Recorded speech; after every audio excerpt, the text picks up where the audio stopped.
Tuhan bersamamu dan bersama rohmu. Inilah Injil Tuhan kita Yesus Kristus menurut Lukas. Dimuliakanlah Tuhan. Beberapa hari sesudah kedatangan malaikat Gabriel, berangkatlah Maria dan bergegas menuju sebuah kota di pegunungan Yehuda. Lalu ia masuk ke rumah Zakaria dan memberi salam kepada Elisabet. Ketika Elisabet mendengar salam Maria, melonjaklah anak yang di dalam rahimnya, dan Elisabet pun penuh dengan Roh Kudus, lalu berseru dengan suara nyaring, "Diberkatilah engkau di antara semua perempuan, dan diberkatilah buah rahimmu. Siapakah aku ini, sampai ibu Tuhanku datang mengunjungi aku? Sebab pada saat salammu sampai di telingaku, anak yang di dalam rahimku melonjak kegirangan. Berbahagialah ia yang percaya bahwa apa yang dikatakan kepadanya dari Tuhan akan terlaksana." Demikianlah Injil Tuhan. Terpujilah Kristus. Ibu bapa, saudara-saudariku yang terkasih dalam Kristus, tidak terasa kita telah memasuki masa Advent yang keempat. Mungkin beberapa dari kita merasa mengapa perjalanan masa liturgi berjalan begitu cepat, dan kita akan merefleksikan kembali masa persiapan kelahiran Yesus Kristus sebagai persiapan batin untuk merayakan Natal nanti.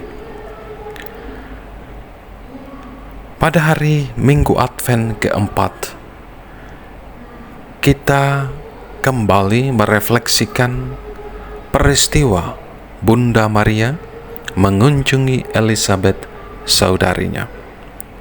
Sebuah peristiwa yang penuh dengan sukacita, dan selalu kita doakan dalam doa Rosario, peristiwa gembira.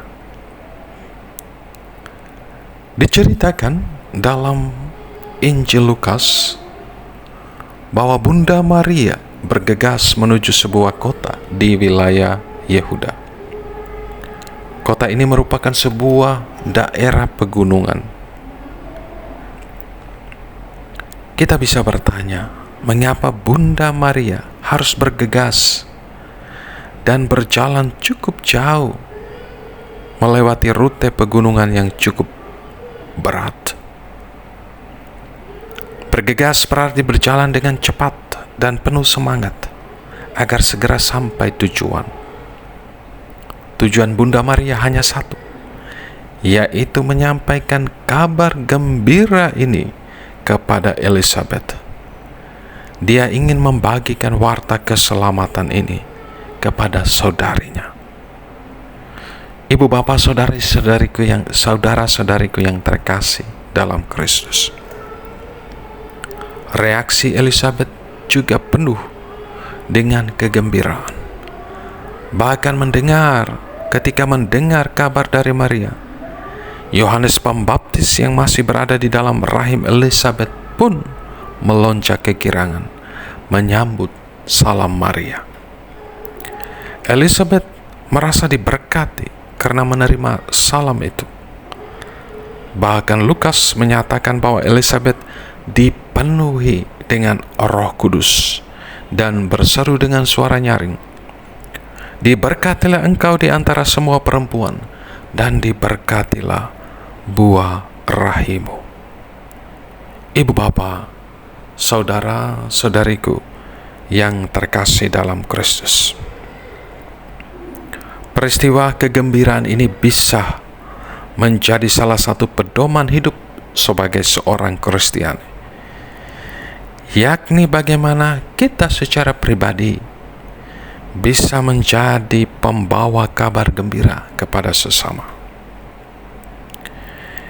Kita semua dipanggil untuk memiliki salah satu karakter Bunda Maria, yakni pembawa kabar gembira. Kita bisa melihat kehidupan kita secara pribadi hingga saat ini.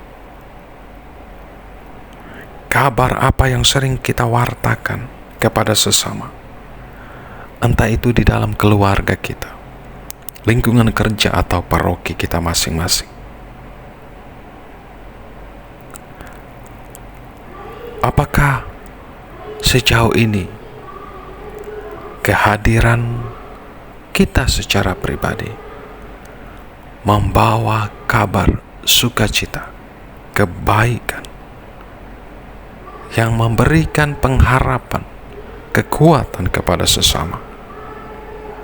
Ataukah malah sebaliknya, kita menjadi pembawa kabar buruk, pembawa banyak masalah, pembawa kebencian dan perpecahan?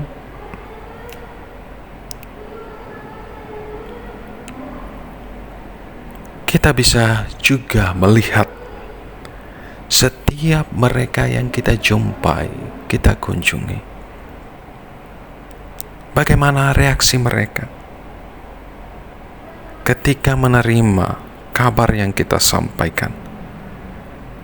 Apakah mereka bergembira dan bertobat?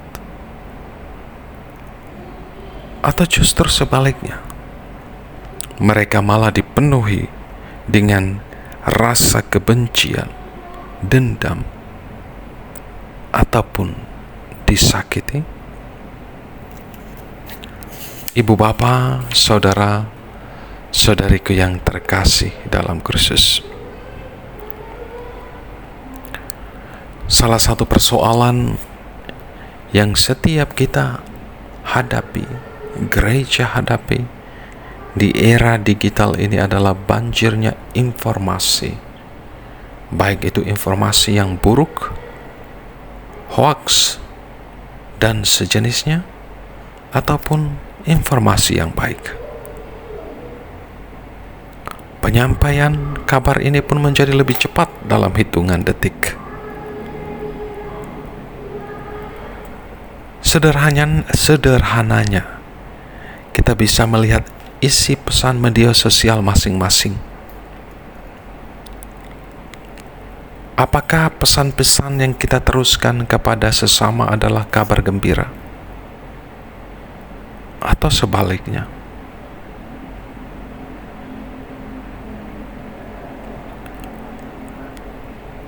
Ibu bapa, saudara-saudariku yang terkasih dalam Kristus, marilah kita berusaha meneladani sikap hidup seorang Bunda Maria, menjadi pembawa sukacita, pembawa kabar gembira. Gereja tentu sangat membutuhkan banyak murid-muridnya yang mau melanjutkan tugas pewartaan Kristus. Setiap anggota gereja wajib menjadi pembawa kabar sukacita, secara khusus karya Kristus yang menyelamatkan. Jangan pernah lelah, terus menjadi pembawa kabar sukacita seperti Bunda kita, Bunda Maria. Berkat Tuhan beserta kita sekalian, Bapa, Putra, dan Roh Kudus. Amin.